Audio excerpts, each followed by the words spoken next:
আসসালামু আলাইকুম রহমতুল্লাহ। আমরা মাঠ গত 2 দিন ধরে বন্ধ আসলো, মাঠও কিছু কাজও লাগিল। আল্লাহ রহমতে আমরা মাঠ আজকে প্রস্তুত আছে, ঠিক আছে, আজকে ফিট হয়ে গেছে মাঠ। তো আমরা মাঠ প্রস্তুত হয়ে গেছে, যারা যারা খেলার ইচ্ছুক আমরা আনছে আমরা মাঠও। আলহামদুলিল্লাহ মাঠ পুরোপুরি প্রস্তুত হয়েছে না, এখনো পর্যন্ত বিচার হয়েছে কিন্তু মাঠ। তো আপনারা আনছে খেলা এটা খেলিলে ঠিক হয়ে যাবে মাঠ। মাঠের কাজ এখনো চলমান কাজ, বুঝলেন? তারা এখনো কাম করে রাতকে, থেরাপি ফুরিয়াইও তারা কাম চলে এখনো মাঠের, বুঝলেন? কাম ঠিক মতো আনিবা সবর দাওয়াত আপনারা আইন যে, বুঝছেন নি?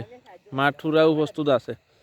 আমরা ঐদরপুরের পূর্বর মাঠও লাইট রাতকে ডে নাইট আমরা মিডবার খেলাই।